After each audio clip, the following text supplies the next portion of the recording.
Good afternoon, everybody, and thanks very much to Sinead for the invitation to speak and organising this meeting. Very encouraging that we're having meetings like this more and more in Ireland on insects. Insects are coming much more to the fore. I've worked for MPWS for 15 years, and you were very much a lone voice, and my predecessor was certainly that as well. But it's good now that we're getting much more interest in insects, awareness of insects.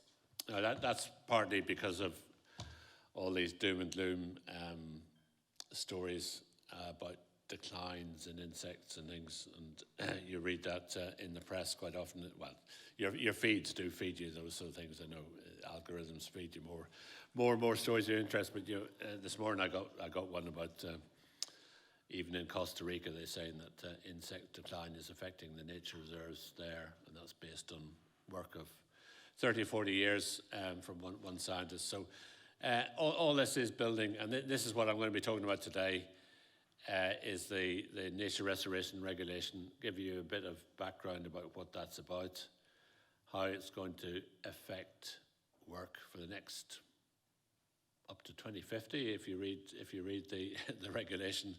I won't be around in 2050 to see it, but it is going to set the background for EU biodiversity policy for the next few decades. And as I'll explain, monitoring, which has not been a feature up to now in EU.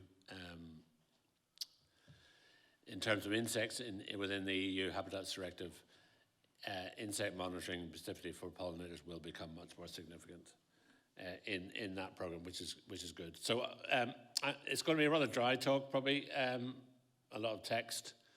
But I did put one or two pictures out just to give you something to look at instead of listening to me whittering on. But I thought when I was getting this talk ready, I thought I'd give a wee bit of history as to how we got to where we are, and then, at the end, it then goes into what is planned. I would say it's not exactly finalised yet. As I will explain, there's a few steps I've got to go through before it's actually put in place. But what we will get at the end is a full monitoring of pollinator insects throughout the EU. Now, this will be at different levels. What I'll be talking about mostly is this EU level monitoring. The monitoring that goes on in Ireland hopefully will continue and increase, but will be at a separate level to what we will need that Ireland Pacific data, because what we're getting from the EU monitoring was a high level monitoring of the population across the whole member states.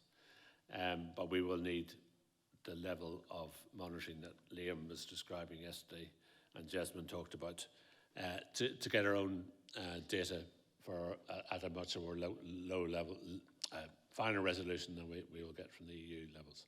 So, global. I've got this one calling Global, National and Regional Calls for Action in Decline of Pollinators. I joined MPWS in 2010. And in 2012, Ireland had the presidency of the EU, and that means that Ireland had to facilitate the representation of the EU at lots and lots of meetings. And one of the meetings that happened to be in that period was an organisation that was being set up called the Intergovernmental Panel on Biodiversity and Ecosystem Services. IPBES, or IPBES is the acronym. That's what most people call it, IPBES. And if you think of IPBES as being the equivalent of I'm sure you've all heard of the IPCC, which is the climate change panel. IPBES is really the biodiversity equivalent of that.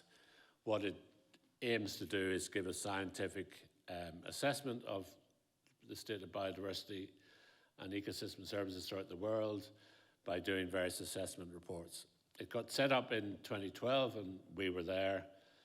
And then I became the Irish delegate at the meeting from then on. I was the only one who would go to the meetings after that. It gives you a great sense of power, actually. You're there. I've had a letter signed by the Taoiseach and Minister of Foreign Affairs. And so I was representing Ireland and thinking, gosh, I've got a great deal of power here. How should I use it? But I never did use it. I didn't put my hand up saying Ireland pledges 20 million euros for it. I would have got sacked. Anyway, that's a bit of a side. So one of the things that was set up, it's going to take several years before it got a report out, its first what's called assessments. And it picked pollinators as the first assessment. I think actually that was a brilliant move on behalf of the organising, the overseeing committee that saw it, because it could produce it fairly quickly. It was a single topic. It would only take 2 years to produce global assessment of the state of pollinators, and that was launched in 2016 at a meeting in Malaysia, I think it was, and they also they got a lot of traction from the world press because they were saying pollinators are in decline. That has an impact on agriculture, and action needs to be taken if we want to stop that decline happening.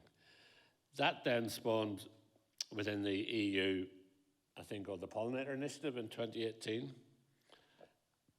And that then has led into what I will describe in a short while about the nature regulation law, what happened there. So that was 2018, and that had the same aim, was to reverse the decline in wild pollinators.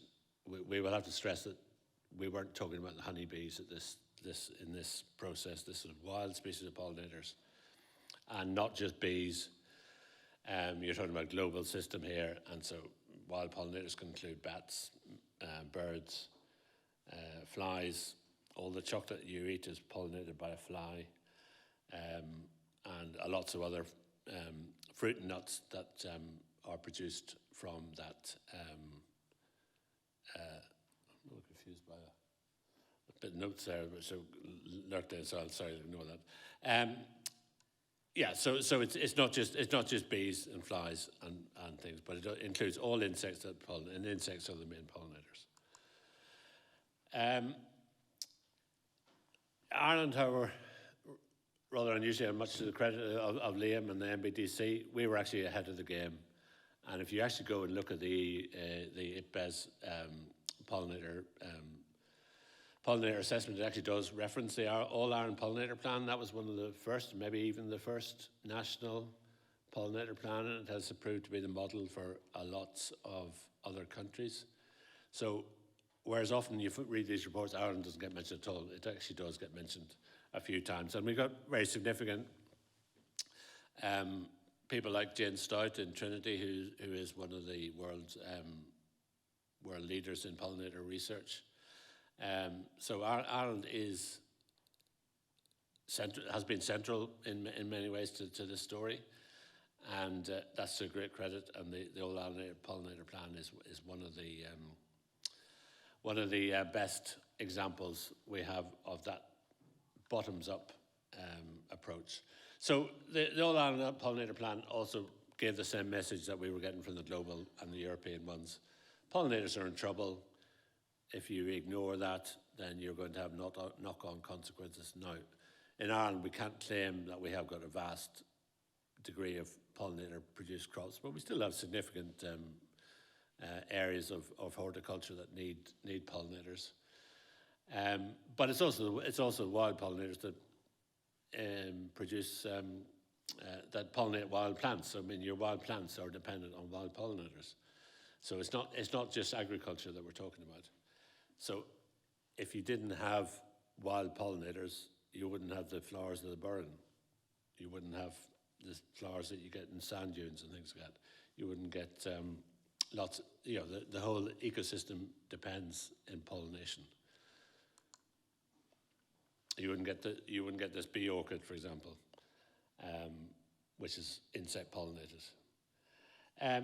So the EU Pollinator Initiative, as I say, grew out of that IPBES process, and they also did a petition, or there was a petition set up. I'm not quite sure what the mechanism of it was set up, but whenever I went to one of the EU pollinator meetings, this was explained to us. This is why the EU were taking pollinators seriously. They had done a public exercise, a petition, and they'd had 1 million signatures to that petition, which apparently is the second highest they'd ever had for any of these public exercises. And to give credit to the EU is often seen as being very bureaucratic and not responsive. They said that they had to respond because this was 1 million EU citizens saying that pollinators were in trouble and we needed to do something about it. So they set up this EU pollinator initiative, which had 3 priorities. I've just picked out some of the ones, but priority 1 was improving knowledge of pollinator decline, its causes and consequences. And then it committed the Commission to set up an EU-wide pollinator monitoring scheme to make sure that we had the data, the science-based data, to assess the success of environmental policies. And that was the first time that the EU pollinator scheme was mentioned. So in 2018, that was set up. There were reports. I attended several meetings, and the member states were expected to set up monitoring schemes. Now in Ireland we did do that. Can't remember, Liam, can you remember exactly when that was? It was 2021, I think it was started. The first funding. So we were a country that tested actually the mechanism. Again, Ireland was in the forefront of this, which is to our great credit, I think. So the methodology was devised, and we became a test bed for that with several other countries. But something that I wasn't actually aware of until I wrote to research this talk, the EU pollinator initiative sort of stalled. Now, there's a combination of things. I think COVID didn't help. And also, I think there was a bit of pushback from some of the member states about the monitoring scheme. But in 2020, there was an auditor's report. Now, I didn't realize before I found this that actually the EU auditors, I assumed they were just financial things, but they don't. They audit policy and the effectiveness of policy. So they had a look at the EU pollinator initiative and found that it was really not working. And one of the reasons they said it was not working, and this is quite a significant thing, and I was actually quite surprised to find it, was basically it was saying the agriculture policies were never changed, were never implemented to benefit wild pollinators. So it had no traction with agriculture. And then it also highlighted that the Habitats Directive, the Habitats Directive has 2 elements. The Habitats Directive means that member states are to protect the habitats of species, but it also recognizes that there are lists of species that are not specifically tied to a key habitat or in particular trouble in the EU and needed attention. Now that species list was drawn up mostly from data and opinion in the early 80s, 1990s. And that list is extremely biased. And Jesmond has already mentioned that the only protected Irish species, insect species, is the marsh artillery, which is true, but you also got to say, is it actually protected? Well, yeah. And that's one of the problems with the Habitats Directive species lists. They are fossilized, in my view. They are based on opinions and data that is now out of date. And if we were drawing up the list now, we'd come up with a very different list of species. So in the Habitats Directive list of Annex 2 and 4 species, there are no species of bee, no species of hoverfly, there's 11 species of moth, and 41 butterflies. Now, that's not to say that butterflies don't deserve to have those 41 species listed, but the fact that there's no species of bee, and when there's about 1,000 species of bee in Europe, and no species of hoverfly is really quite amazing, and you wonder why that situation was not recognised. You know, why did nobody look at that list and say, is this list actually taxonomically balanced? Are we reflecting the actual threats to European insect species? And I think, with retrospect, that was such a clear thing that you wonder why it ever was allowed to start. So the fact that we only have one protected insect species in Ireland is, to me, still quite shocking. I have tried to improve that situation. Hopefully it will be in the next few years.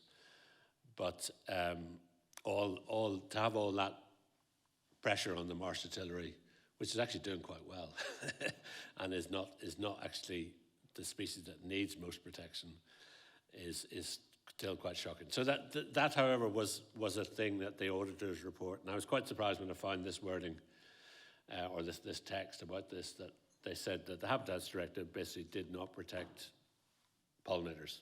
So we have to do something about that.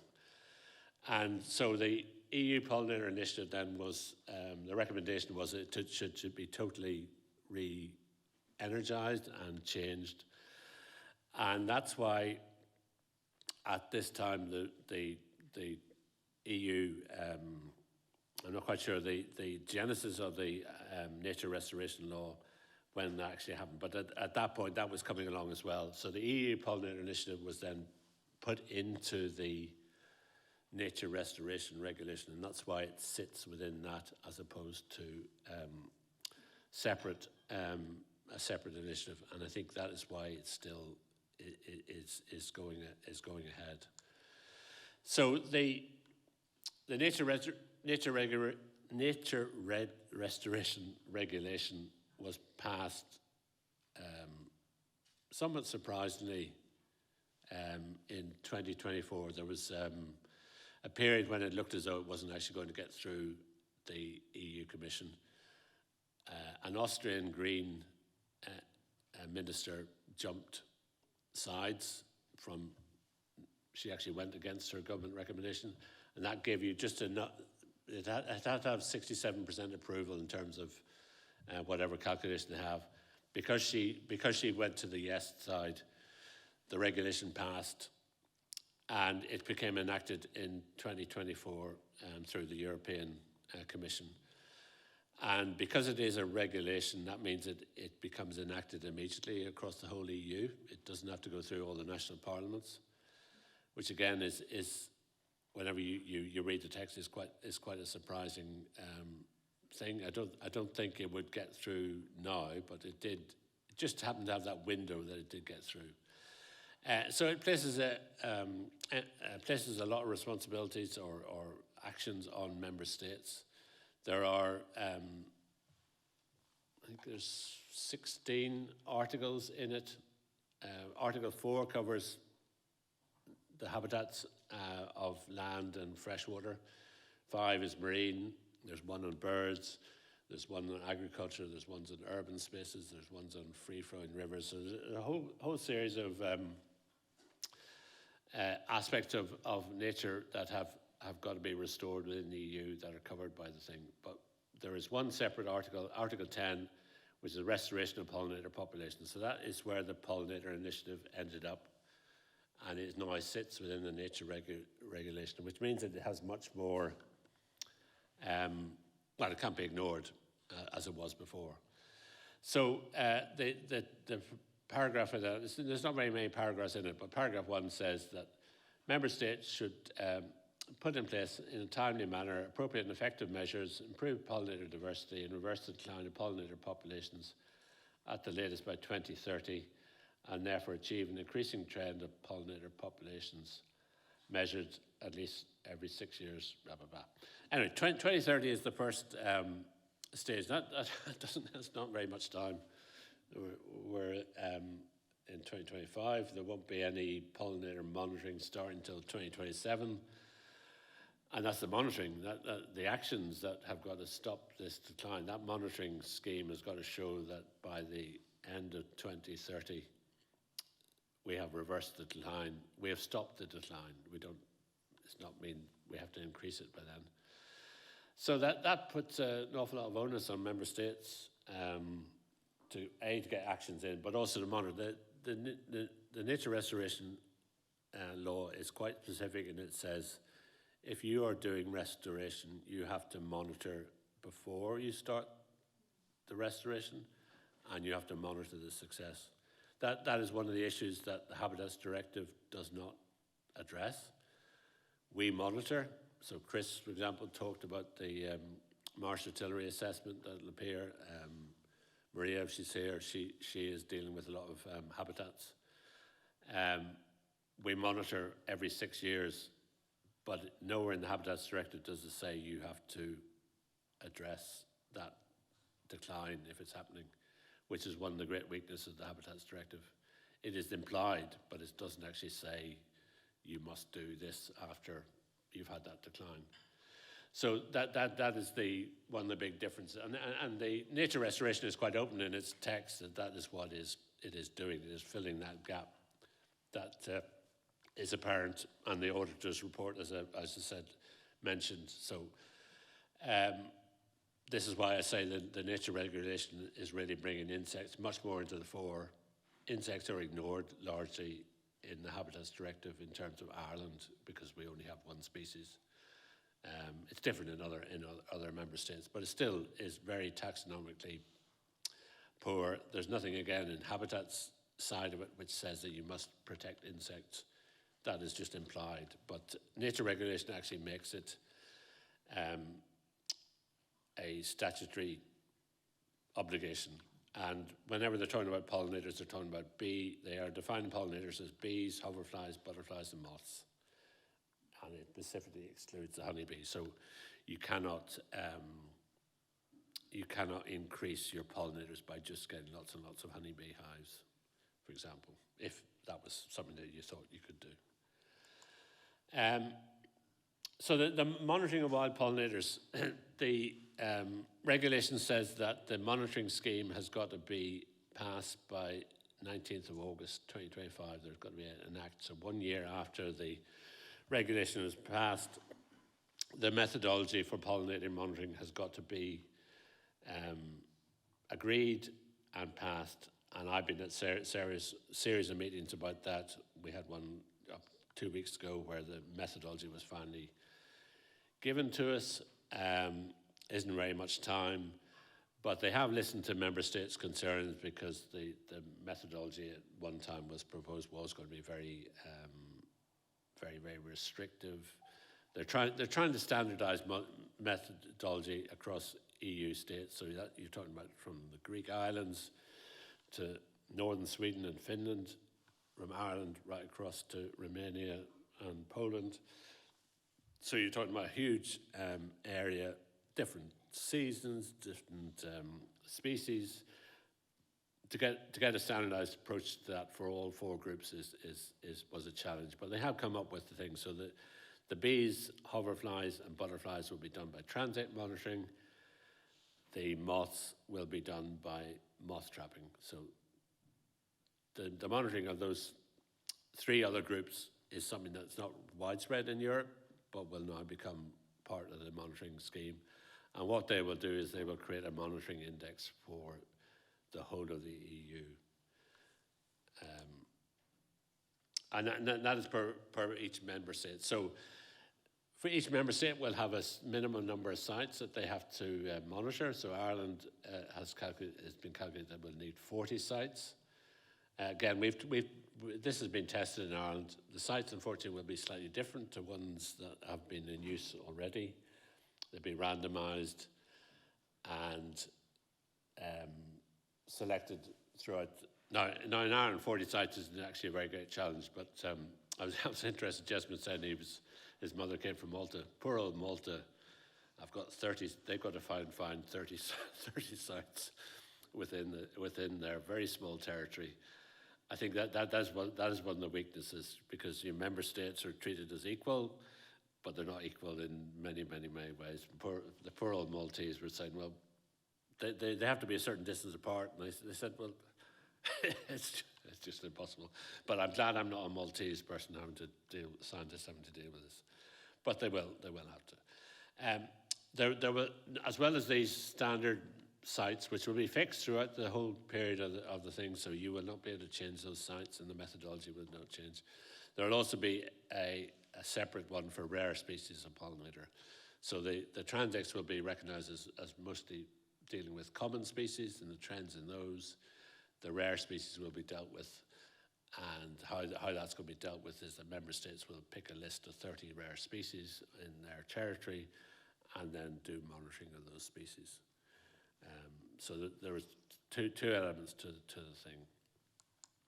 So just to end up here, so within Ireland, we already have tested this methodology, and it's I think the work that Michelle Larkin reports on has shown that it is feasible. We have shown that it works once you get the access and the farmers.